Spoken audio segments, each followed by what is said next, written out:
My name is Chanie Apfelbaum, and I'm a founder of the food blog Busy in Brooklyn, as well as the author of Millennial Kosher and soon to be released Totally Kosher. It is an honor to be here tonight to introduce the program on behalf of the Zekelman Holocaust Center, From Kisvárda to the Kitchen, a story of survival and healing. Tonight's presenter is Julie Ohana, a fellow foodie. Julie is a licensed master social worker and a founder of Culinary Art Therapy. She received her BA in counseling from SUNY Empire State College and earned her L.M.S.W. from Yeshiva University's Wurseiler School of Social Work in New York City. She's been featured by CNN, CNBC, and in the Washington Post. Using food to share the vibrant life her family enjoyed in Europe before the Holocaust, we begin to understand the enormity of what was lost during the Shoah. Tonight, we will also feel the triumph of the Jewish people as Julie is joined by her daughter to transmit her family's history to the next generation. After the presentation, we are going to have a Q&A facilitated by Ruth Bergman, who is the Director of Education at the Zekelman Holocaust Center. So please enter all your questions in the Q&A box below, and we will get to all of them after the presentation. Thank you so much, and welcome, Julie. Hi, everybody. Welcome. Thank you so much for joining us this evening. I'm Julie Ohana. It was an honor to be introduced by Chanie, one of my favorite cookbook authors and bloggers. Chanie and I have something in common. She and I both share a passion and an interest in learning about the past and learning from different portions of our Jewish history. Let me tell you a little bit about me and where this all came from and what we're going to be doing here this evening. So back several years ago, when I was in graduate school, I was writing a master's thesis, and I was tasked with writing about anything that I wanted to write about. And I always just knew from a very young age as a child growing up that there was a deep connection between cooking and our emotional health, our mental health. I grew up in the kitchen of my parents, my mom, who you'll meet shortly, and growing up in the kitchen of my grandparents, who were two of the most special people in my life. Those experiences really helped shape me to become the person that I am today. So when I was tasked with writing this thesis, I wrote about how therapy and cooking, bringing them together, can be this healing, amazing experience. And I've really spent the last 20 plus years ever since then working on that practice and building it into what I call culinary art therapy. So that's a little bit about what I do and why I do it. Typically in my sessions, I'm working with clients from all over, and thanks to Zoom, they live all over the world, which is fascinating. And I'm helping them to deal with their issues and their lives, their trauma, their past, their anxieties, depression, any issue you can think of. I truly do believe that there is something therapeutic about cooking and learning from the skills that we gain in the kitchen. But tonight, I'm going to be sharing with you a little bit about how myself, my family, my kids, my mom, how we've used cooking and baking and really benefited from this as a Jewish family who comes from a survivor. So my grandfather, Alex Kuhn, who I'm sure some of you know, and I have aunts and uncles and cousins who are joining us tonight from all over. Feel free to chime in the chat too. We were all fortunate enough to be the children and the grandchildren of this very, very, very special man named Alex Kuhn. And my grandmother, Dorothy Kuhn. You can't talk about my grandparents one without the other. They go hand in hand. My grandfather was a survivor. He comes from this very small town in Hungary called Kisvárda. And as a young kid into my later 20s, which is when my grandfather passed away, all these years, I heard stories about Kisvárda, all the different memories that he had, some not so positive, unfortunately, later on with the Holocaust, but many of them beautiful memories about family and many of them about food. One of the recipes, interestingly enough, my grandmother, who was not a survivor, my grandmother was born in Detroit, raised, lived her whole life in Detroit, but her family was also Hungarian. And she grew up having the recipes and the delicious dishes. Hungarians are known for their baked goods, having these really wonderful, amazing recipes for baked goods. And my grandmother was a wonderful baker. We grew up eating all these wonderful treats.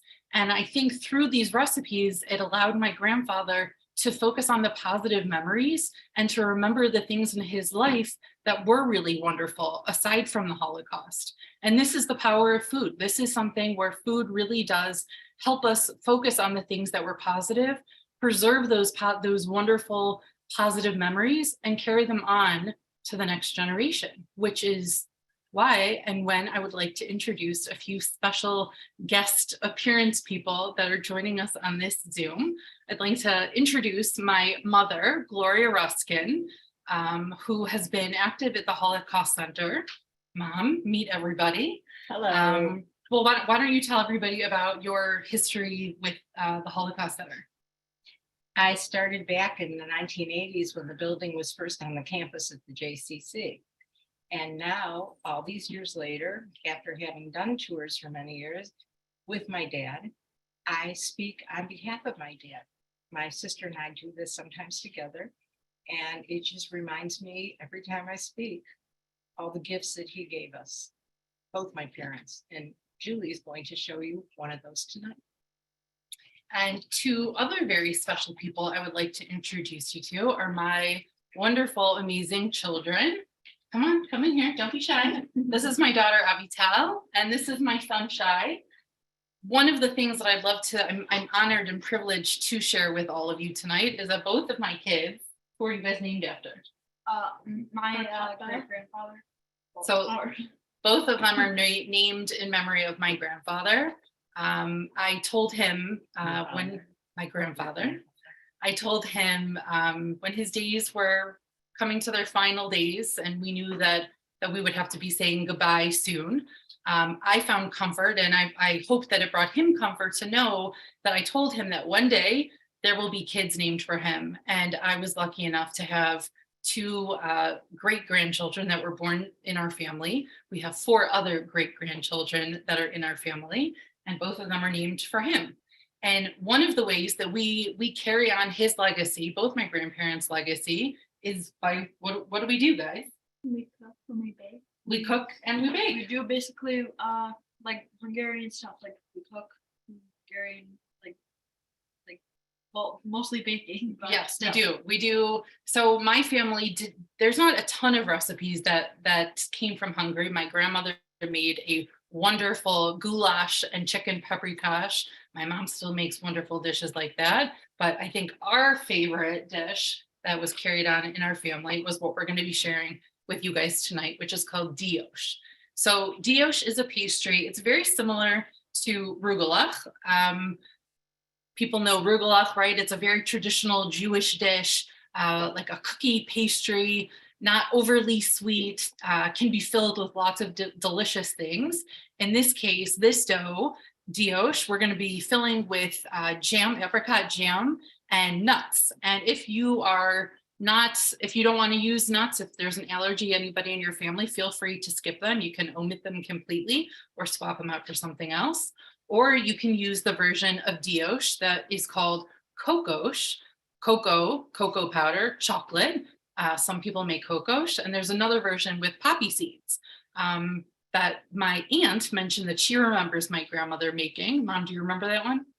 With poppy seed that grandma made. Absolutely. So I've never made it with poppy seed. Diosh with the apricot jam is our family favorite, absolutely. And we're going to be sharing with you today.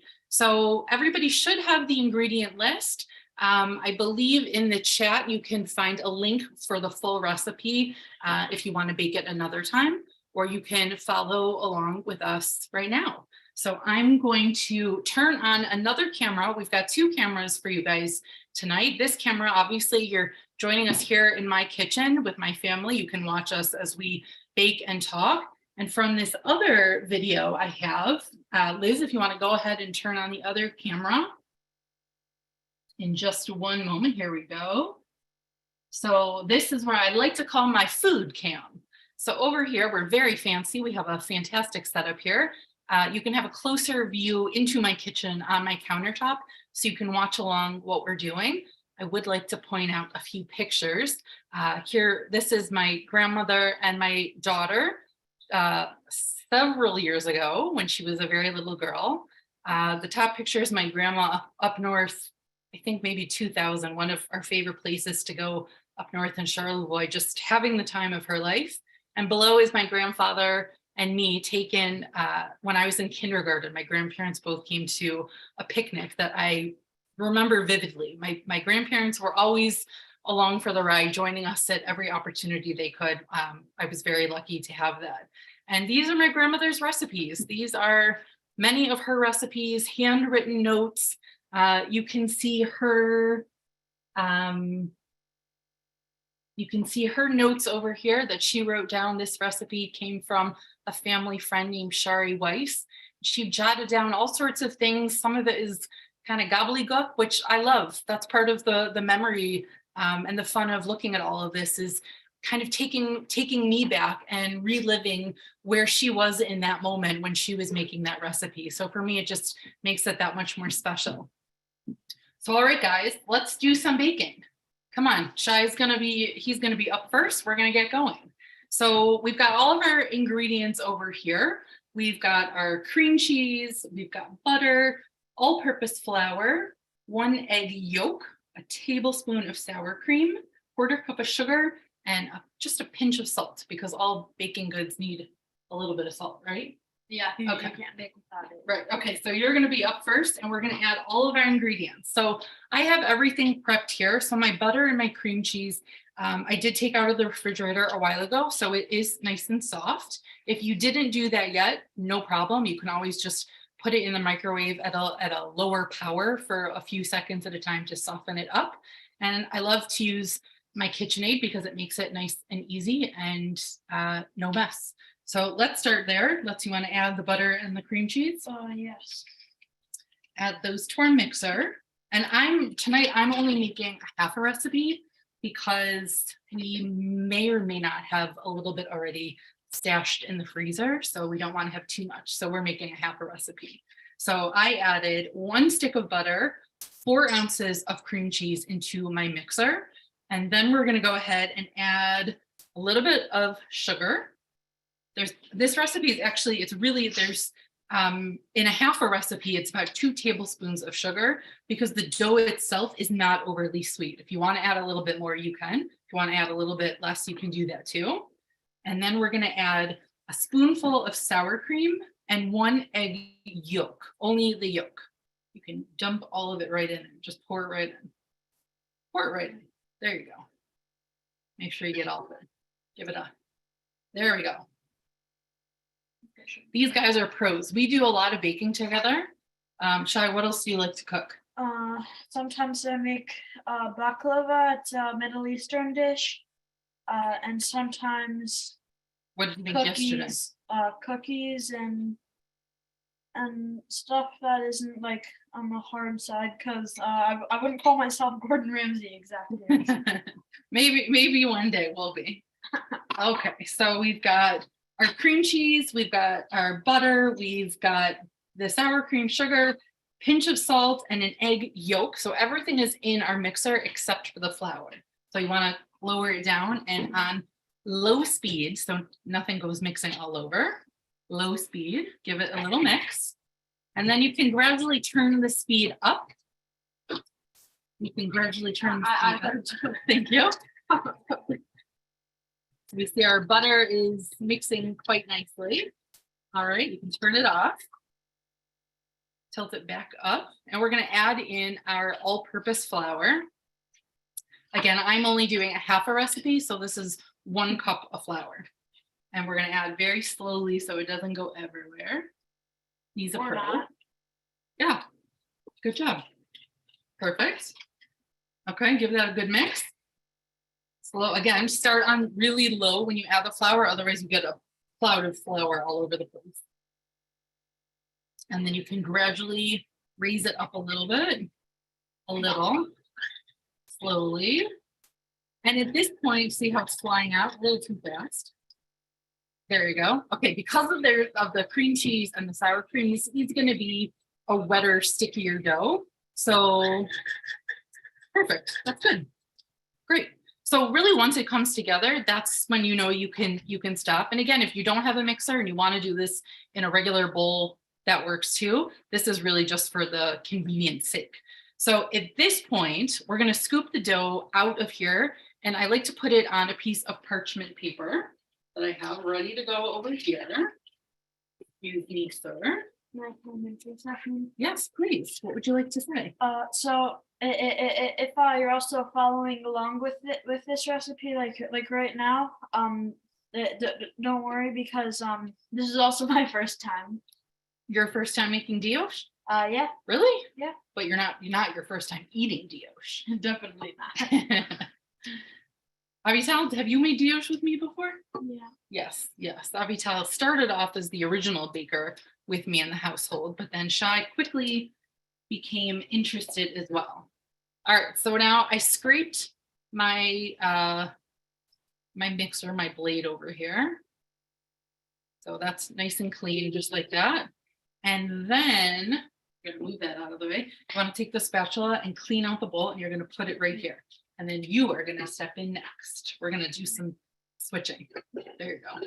So I took my parchment paper and I put it right on my counter, and I'm gonna put all of the dough right in the center of the parchment. So we're gonna make a nice little ball of dough with our mixture, and that's gonna go either in the freezer for an hour or so, or scrape from the very bottom. Make sure you get all that good stuff.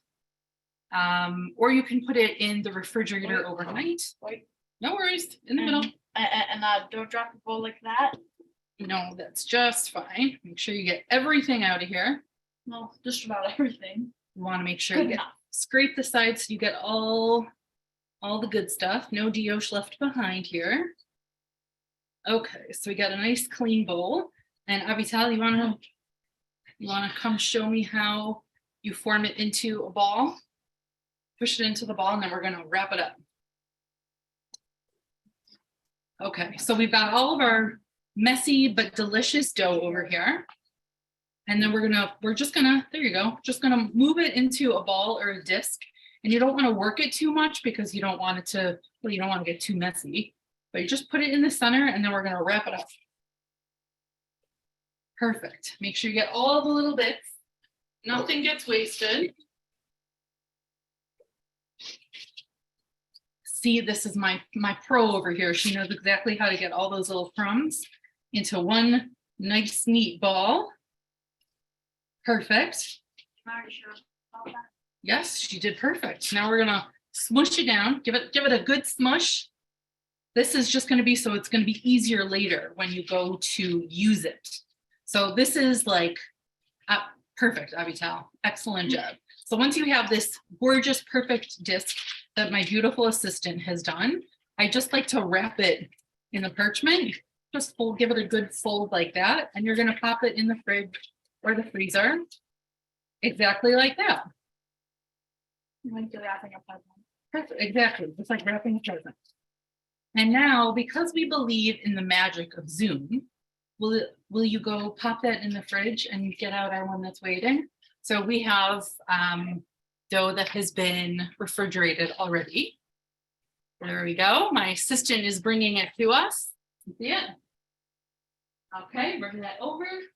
So once this is sufficiently chilled, and again, the reason you're chilling is because the dough gets really sticky, and you don't want to keep adding too much flour when you're working with it because you're going to dry out the dough if you do that. So this dough, I actually made last week, and I froze it, and I took it out of the freezer yesterday and put it, actually we're going to use that. Unroll it. It's okay. We're going to use it because this is my trick here. So here, this, doesn't it look like exactly what she just did? Perfectly nice disc over here.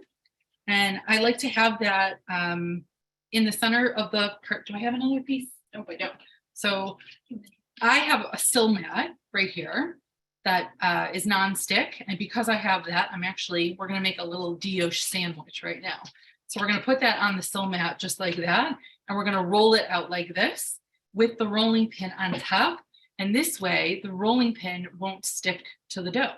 So do you want to go ahead and roll it out? You might have to like show my trick about how you soften it. Do you remember? Like this. That's my cheat. So you get out a little aggression here. That's right. That's part of the therapy. Is you get out those feelings of frustration and you give your dough a little bit of a softening. And then once you can feel, you feel it a little bit softer from that. Yeah. So then you're going to roll it out. And another reason why I like this sill mat is that I'm going to use this as my guide to roll out the shape of the dough. Tell me if it's too hard to hold and if you need help, and I'll roll it for you. Yes, she is very strong. All right, guys. So while we're rolling, let's stroll and roll and take, do you like that? Stroll and roll. So let's roll, let's take a stroll down memory lane and let's hear some of your favorite Gigi memories.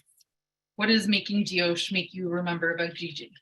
When we went over to her apartment and we opened the cabinet and we found Oreos, and then our mom and our grandma told us how Gigi was a really good baker and how she would make her lemon meringue pie and how she would make Diosh.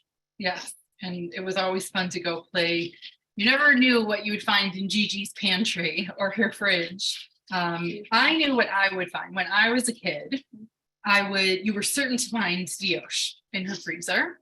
Mom, do you remember why did Grandma store Diosh in her freezer? Because you have something in case someone stopped by. So if hopefully everybody heard that, come around here, maybe share. So my mom just said you had to have something in the house in case somebody stopped by, which would you elaborate a little bit on that, please? You couldn't go to my parents' house without being served something. And my dad had a very good sweet tooth, and there always had to be goodies in the freezer. If along the holidays, when my mom worked with my dad traveling all over Michigan, rep children's book, she used to bake, and on the dining room table would be boxes and boxes and boxes filled with all of her pastries. And it always bothered me that she gave so much away. Because that's what she did as holiday gifts, right? Those were holiday She gifts. wrapped them. How did she wrap, like in plastic bag? Like how'd she wrap it? She had gift boxes that she saved over the years. So talk about, a gift that came from the heart, to be able to not just give somebody a Christmas gift, a holiday gift of something store-bought, but she made something for all these people to give to them, which to me, there's no greater way to show your appreciation, your love for somebody, by baking something for them. Right, guys? Yeah. Okay, so another reason why I love baking this is that I feel my grandparents with me. So we remember the stories, what they had. I always knew as a kid, there was always Diosh, among many things. There was mandel bread, there was Diosh, there was always some cake of some kind, lots of treats in the freezer. Yes, in case people stop by, but in my day, also for when the grandkids came by, my grandma, it was, made her so happy to be able to open the freezer and offer her kids a treat, which we gladly accepted. But at this point in my baking, I'm still rolling out. It's looking pretty good. It's looking like the right thickness mostly. This dough is still a little bit hard because it's very cold, so I probably should have taken it out a little bit earlier, but that's okay. At this point, I hear my grandmother say, don't roll it too thin because it's going to be hard to roll. So she was always a stickler to make sure that it was the right, not width, the right, I'm blanking on the word. Thickness, thank you. Yes, the right thickness, because what we're going to do is we're going to use our jam mixture, which we're going to get together in 1 second now. And we're going to put all of our filling here and then roll this into a beautiful log. So I'm going to move this to the side a little bit over here. And guys, who wants to show how we crush the walnuts? Shai wants to do that. Okay, so here we have. All right, Avital, you want to move over for a second? Put those, yes, let's let Shai step in. Who started? Wait, first let's explain. So we put our walnuts in a Ziploc bag, and sometimes I'll double the Ziploc bag because you want to make sure the bag's not going to break, but we use the same method. You can absolutely put this in a blender or a food processor, but I am a big believer, especially when cooking with this, guys, that the less mess you have, the better. So we put them in here and we're just going to crush them. They don't need to be perfect. This is our method of crushing. So just be careful the bag doesn't break or open. That's why you can get all of interesting half. Okay, perfect. Good job. Teamwork makes the dream work. Everybody likes crushing the walnuts here. And really until they're not, yes, it is therapeutic. We don't want dust, but we don't want too big of pieces either. So do a little bit more. Get that guy right in there, that big chunk. That one. Very nice. A little bit more. Excellent. Perfect. Okay, good work. So we've got our crushed walnuts perfectly ready to go. Now we can move this so we're not going to crack the table. And then we're going to take Shy. You're going to take the jam. Hold on. Jam. Perfect. Avital, will you grab the sugar and the lemon zest? We've got everything ready to go. And we're going to add this to our containers. This is going to be our filling. So in the sugar, there's also some vanilla bean paste. exactly. So you can use vanilla extract. And by the way, I don't know that my grandmother did all of these steps all the time. I'm pretty sure sometimes she just spread some jam, she sprinkled some nuts and called it a day. But I find that when you go the extra step of adding a little bit of lemon zest, a little bit of vanilla, it really elevates the Diosh and makes it even more exceptional. So we're going to have Shy add the ingredients, and then Avital's going to do the spreading. So can you take the sugar and add the sugar over here? Yes. Thank you. We have assistants in here. We're going to pour everything in one container, all of it. Perfect. And the lemon zest. I got that. Okay. Excellent. Scoop all. Perfect. Doesn't have to be all of it. And what else? Do I have anything else over there? Nope, that's it. Okay, so Shy's going to give that a good mix. And really, you could use any jam, really. Apricot is what my grandma always used, and that's my favorite. It absolutely makes me remember eating it. We used to go over to their house probably every Friday night for dinner, every Shabbat afternoon, we would go and visit. We spent a lot of time together. And the Saturday afternoon visits really did end up with a lot of tasting and desserts and deliciousness. That looks great, Shy. Perfect. All right, sir, you may step aside. Let's see, this is looking quite good. So you want to end up with a rectangle at this point. This guy was a little bit smaller than I would have liked. Let's give him another slight roll. And you can use a little bit of flour. I may need a little bit of flour. I'm going to try to do this without making too much of a mess. If you're not using a Silmat or parchment paper, you really do want to use some flour. And I am going to get a little bit so that it doesn't stick too much. And here's my trick. I'm going to get another piece of parchment paper, please, for me. I'm just going to sprinkle a little bit of flour. Don't go too crazy. Just want to put it like that. Will you lay the parchment paper flat on the counter? Open it all the way up. That's okay. We're going to be perfectly imperfect. And I'm going to turn it upside down because it did stick my Silmat. So this way I'm going to unstick it before I have my filling. And I'm going to add a little bit more flour. Are you unsticking? It's okay. We can always re-smooth it out. And this is, by the way, another part in my process of teaching and learning is that life is messy, life is imperfect, and there's really very few mistakes that you can't come back from. And it's something that I learned that from my grandparents. You fix things. It's like my grandma always cut out the ends because they didn't look as nice, but really the irony is that the ends, they taste just as good, and everybody loved the ends. So even though she thought they didn't look quite as pretty, they were everybody's favorite part. So it worked out. So here we fixed our sticky problem. Going really lightly with the flour. This way it's going to make it easier to roll. Just going to be a little bit smoother.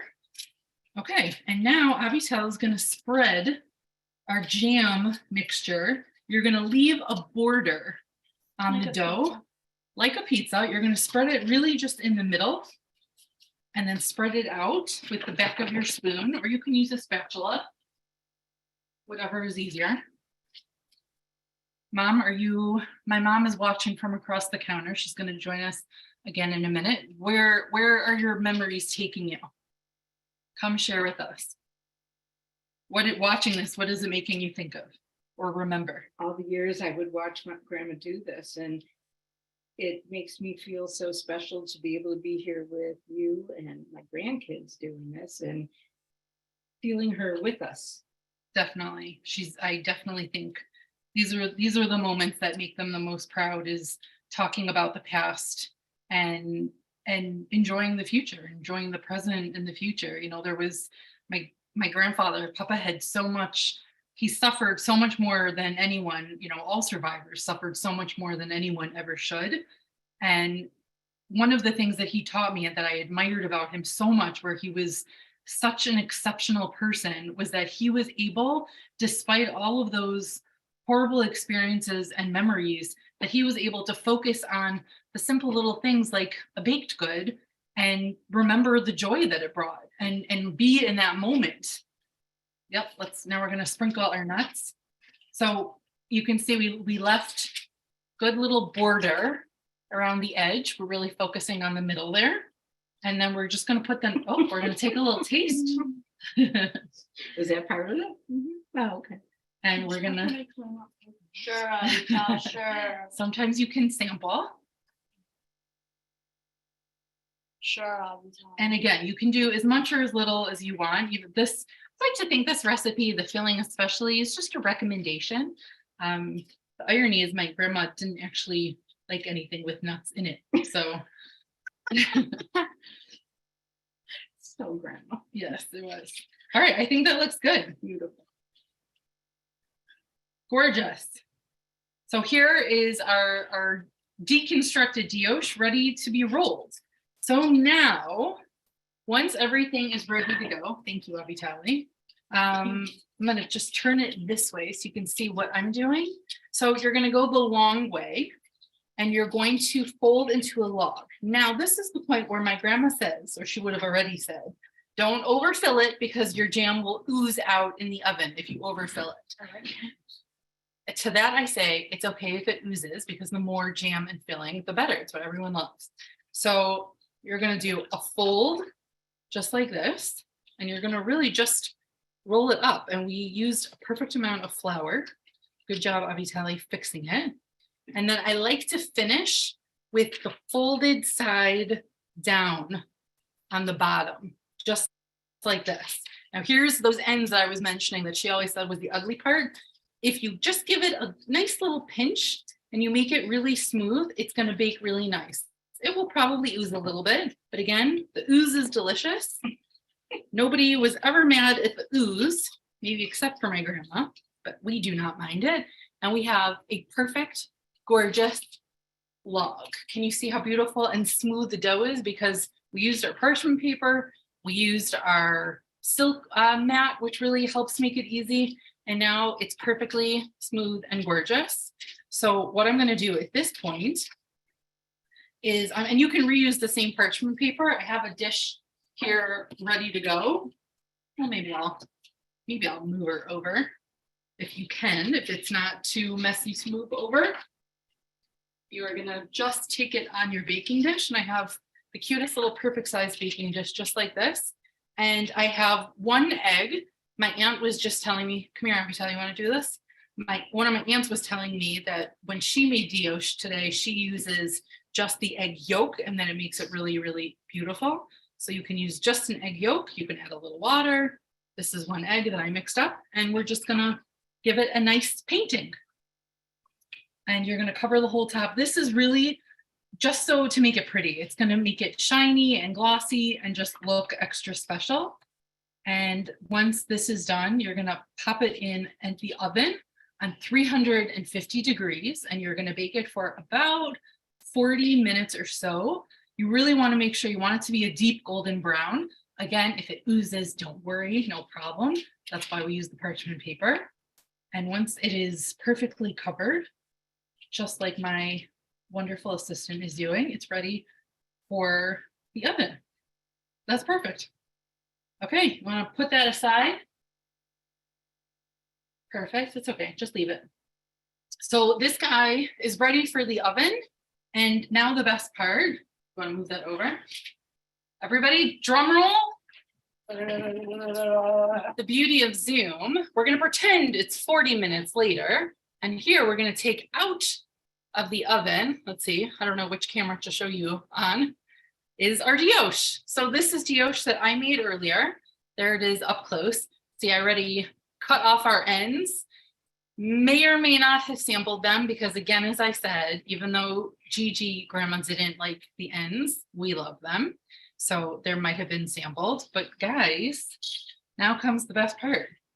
Who's ready to taste? All are. So don't be stingy when you cut them. You want to have a good slice. Yeah, I'm not Don't be going to- shy. So see, this is the center of the Diosh. You can see all the layers and all the jam in there. And I'm just going to cut it just like this. And it cuts really beautiful. And whoever would like to sample, guys, If you don't mind. don't mind if I do.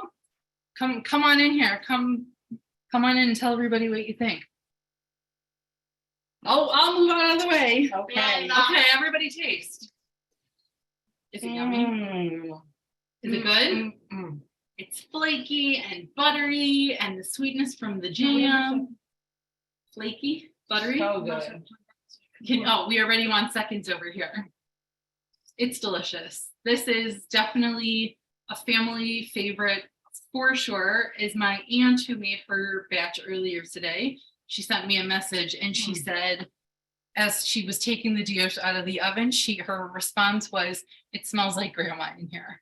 And that really is the beauty of baking and memories, is when you make a dish like this that has a history and has a past, you get to relive all those wonderful memories. And it makes me so happy to think that despite all the terrible things that my grandfather had to go through in his life, he was fortunate enough to meet my grandma and build a beautiful life together. They have 3 children that adore them, 6 grandchildren that adore them, and now 6 great-great-grandchildren or great-grandchildren that will grow up knowing about them and hearing the stories and eating the Diosh. So that's my recipe. I hope you all make it and enjoy it as much as we do. And now I'm looking forward to sharing a little bit more about my family and our story with Ruth Berkman, who's going to be joining us.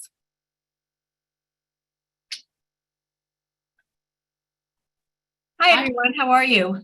Julie, thank you so much for that wonderful demonstration and for sharing your stories about your family. If anyone has any questions, please write them in the Q&A section located at the bottom of your screen. And I'd like to start by asking you a question.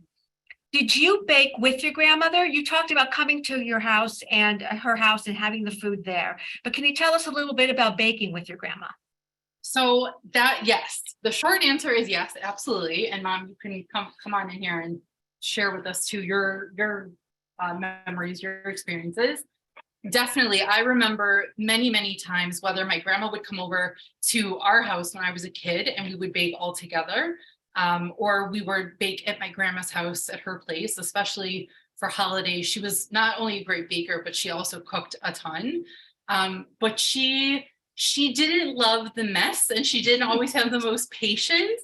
So, which I can relate to now that I'm cooking with the next generation. I know I don't always have the most patience either, because it is hard, but I try to channel knowing that we're creating memories. And just like my grandma did, I want my kids to have those memories too. So yes, we absolutely bake together many dishes. I think she took a lot of pride in knowing that my mom and my aunts made certain dishes and that they cooked for their families, and knowing that I cooked for mine.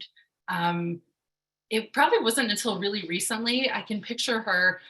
I'll make Shabbat dinner and I'll set the table and my family all comes over, and I can hear my grandma saying to me, "Mama, I'm so proud of you." And we always kind of laugh like, "Grandma, I just made dinner. What's the big deal?" But now I know she wasn't just proud of me because I made dinner. She was proud of me because making that dinner was the vehicle to bring the family together and have those shared experiences together. And I know that's what my grandparents were most proud of. And it was passed down to your cousins too. My brother's daughter, Alana, spent hours baking with my mom when she would come in town. And as my mom got older and she had less patience, and the kids began to pitch in and help her with things, and it was wonderful to see how it went from generation to generation. And in many ways, I think she had more patience working with the grandkids than she did with her own kids growing up, because Just like you do with my kids. yes, Yes. yes. Yes, I am sure. I think we've all experienced that. So there's some really wonderful questions here, but I do want to say I'm very impressed that you have recipe cards with measurements. I'm astounded actually, because almost all the recipe cards that I have is just a list of ingredients, right? And it was shitterine. It was a big handful or a scoop of this or a scoop of that. How did you get a recipe that like had measurements? So Or did you? yeah, my grandma definitely I think she found comfort in those recipes. You know, she has in this pile over here, there might be 10 recipes for mandel bread, 10 different recipes, or 10 recipes for marble cake. She liked having the recipes. Some of them are, you know, more clearly written out than others, but also I told her probably starting, I don't know, somewhere around my 30th birthday, I said to her, stop buying me birthday presents. I don't need anything. I don't want things from you. And I asked her, please, I want you to write down your recipes. You know, even the baking dishes, she definitely has recipes for it, but there were some things that they weren't written down and I really wanted to have them. So for my birthday, several years ago, she gave me a recipe box that included a lot of her recipes. Which truly is one of my most cherished possessions. That's very special. That's very special. So you have a question here from Julie. She's curious to learn how you use cooking to help people heal from trauma. Is there anything unique about your cooking process, or what is it that you do with your clients to help them use cooking for healing? Absolutely. So every client that I work with is different. Every session looks a little different. Every recipe is a little different. But specifically when working with trauma, I think the biggest piece that is so therapeutic when you're cooking, and especially in baking, is the idea of repetition, of being like, picture almost like a soldier who, you know, they're marching in unison and there's a rhythm, or, you know, a band that plays and there's instruments that they hit every time. There's a rhythm to cooking that rhythm really does help in the healing process. It helps us to stay grounded and present in the moment, and not to be, you know, having our mind wander to these terrible moments, traumatic memories, but to really stay focused on the here and now. That is such a powerful thing. So many people, when they're experiencing panic attacks or, you know, these memories that come flooding back, it's very hard to ground yourself in the here and now. And I've really found that in cooking and baking, there's really this incredible ability to focus and be present in the moment that is truly, it's just remarkable. Wow, that's wonderful. Thank you. Somebody else wanted to know, in your time making these family recipes, is there one recipe or experience that took you by surprise in the way that it affected you, either at the time or when you make them now?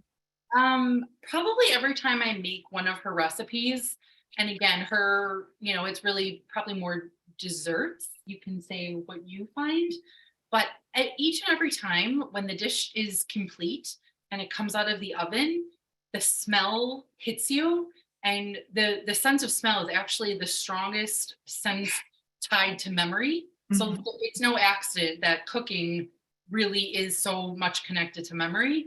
But it never ceases to amaze me how much you're transported back to another time.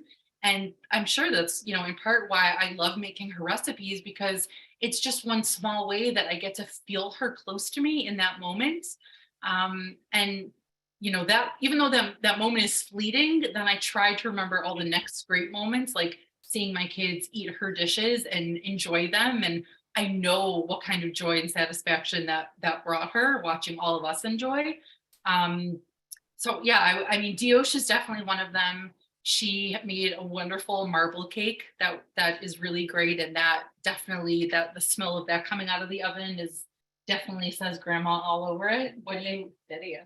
oh, Dedia, yeah. So do you want to tell them on your birthday? It started years ago when my mom would make this dish called dedia, which is like a ravioli with the lekvar, prune butter inside of it, coated with buttered breadcrumbs. That it's just amazing. It sounds very weird, actually. Like, let's Sounds be honest, delicious. strange, and It's actually not one of my favorites. It is a little strange. But it's one of mine. And for my birthday, Julie has taken on making it for me. And the first year she did that, I took a bite of it and I cried.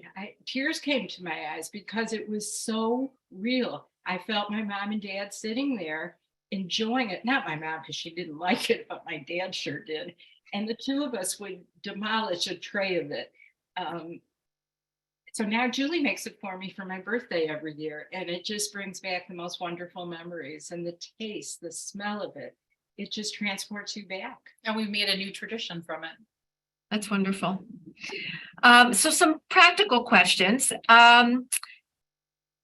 There's a question here. Was this a Jewish Hungarian dish, or was it a Hungarian dish that Jews just like to make and eat? Yeah, I don't think so. I think it's just a Hungarian dish. I know, I used to work with a woman who her family is also Hungarian, not Jewish, and she is familiar with it. But certainly, we just got back from a trip to Israel, and when you walk through the Shuk in Tel Aviv, Shuk Carmel, there's actually a Hungarian bakery stand that is filled with all kinds of Diosh. So I think it's very typical Hungarian, but I think certainly the Jewish cooks and bakers are familiar with it. And how long can the dough stay in the refrigerator? Like how far in advance? Far in advance can you make it? You can definitely make it I would keep it in the fridge for a couple days. If it's going to be longer than that, I would pop it in the freezer, and you can certainly have it in the freezer, for a month or so. Just when you go to use it, make sure that you transition from the freezer to the refrigerator so it defrosts enough time so that you can really roll it out and not to use too much muscle when you're rolling. And have you made it with poppy seed? Some people wanted to know, or different kinds of fillings. So my aunt, who was over today, she said she remembers my grandma making with poppy seeds, which would make sense because my grandfather loved anything with poppy seed. I don't remember her making it with poppy seed. You do. You remember it. Yeah.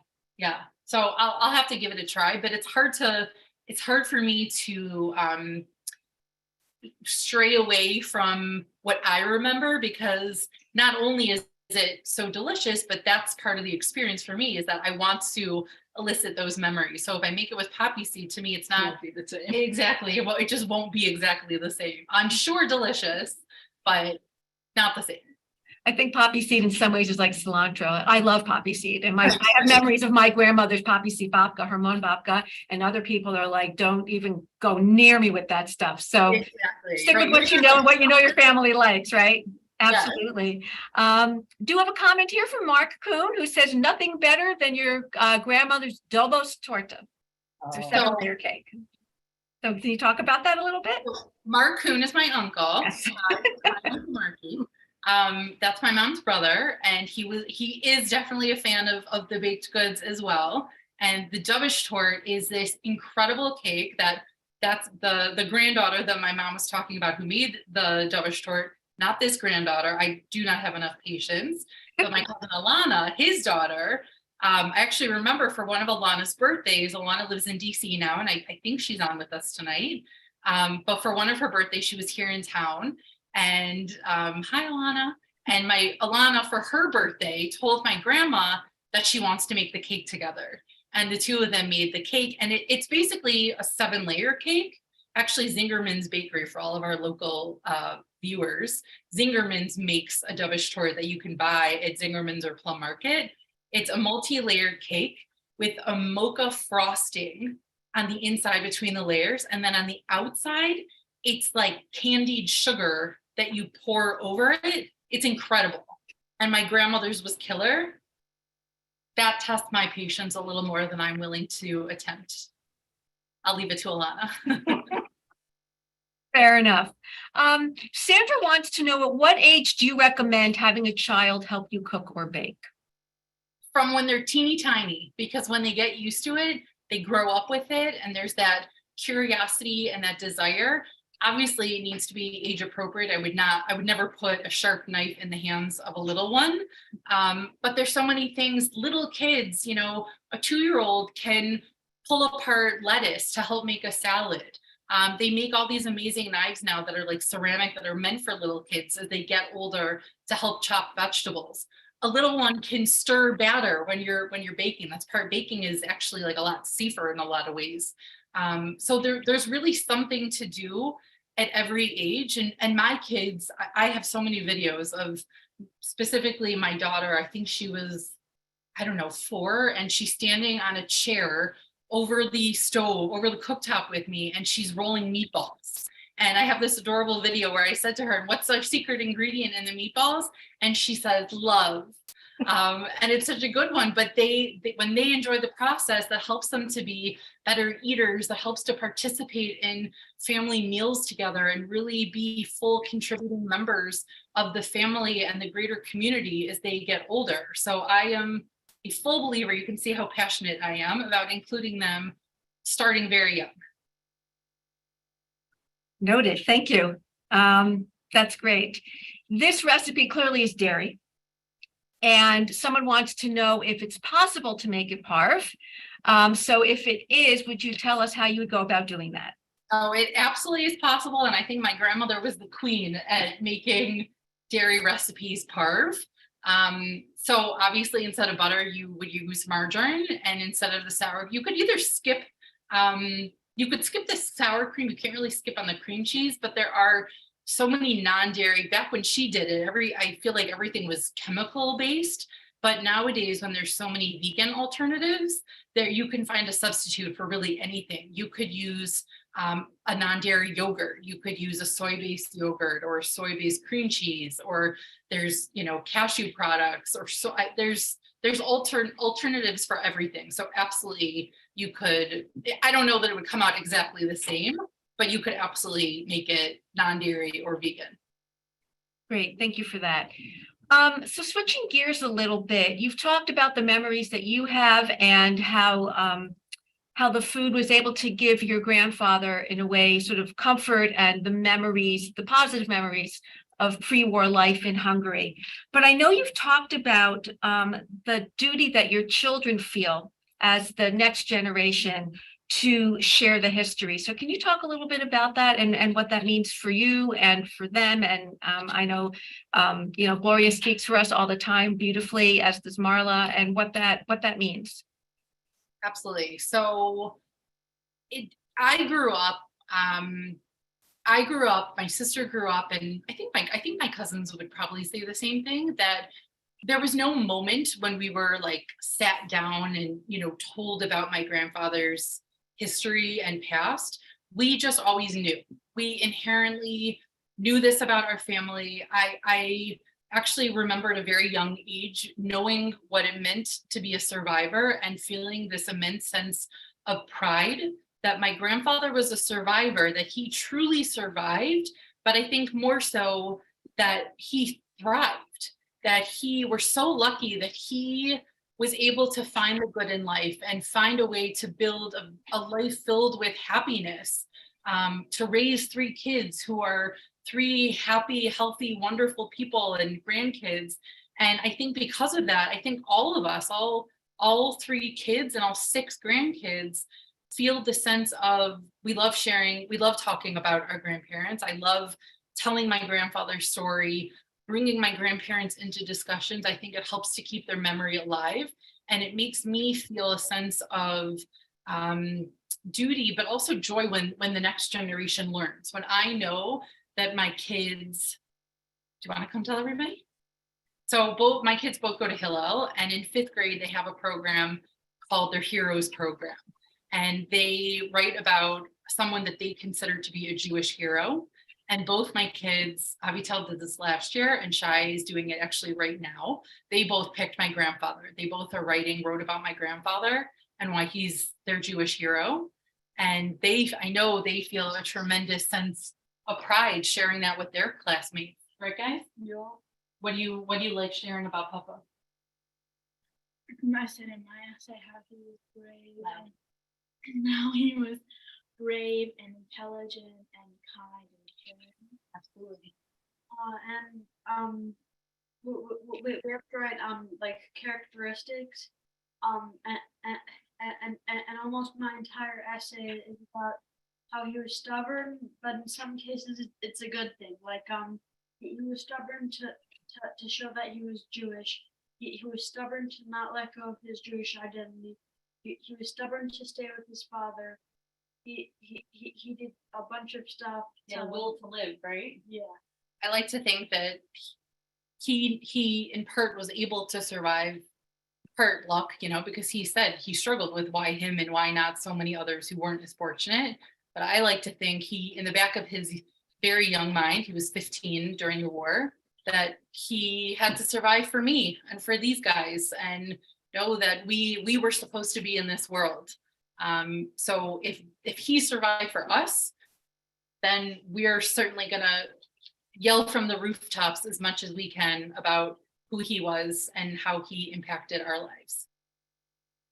That's amazing. That's really wonderful. And your kids are just fabulous. And, the next generation telling this story. A few people here are saying that, you've got them crying for good reasons. And I would imagine that talking over food and over cooking and over the smells and the memories also makes it a little bit easier to talk about difficult subjects. And also, of course, the life after, the survival, the bravery. And what an amazing, amazing role model your grandparents were for all of you, for your whole family. Indeed. Well, I want to thank you so much for joining us this evening and allowing us to help keep these very important memories alive. This is what we strive to do each day at the Zeckelman Holocaust Center. We really enjoyed learning how you make your grandmother's recipe. Tomorrow, we will email out the full recipe to everyone registered this evening so that you can enjoy making Diosh in the future. Our next event on February 19th is a virtual discussion on the new documentary, Getting Away with Murder. Filmmaker David Wilkinson will delve into why the majority of perpetrators responsible for the Holocaust were not prosecuted, or even questioned. To learn more, please visit the Holocaust Center's website at holocaustcenter.org. Our current special exhibit, To Paint is to Live, the artwork of Eric Lichtblau-Leslie, has been extended up until April 30th. Eric was imprisoned in the ghetto concentration camp Theresienstadt. He used art to express himself with quite a sense of humor and make some sense of his situation. Miraculously, these pieces survived, and we currently have over 130 paintings and sketches on display here at the museum. We hope you will stop by. Thank you all so much for watching, and have a good night.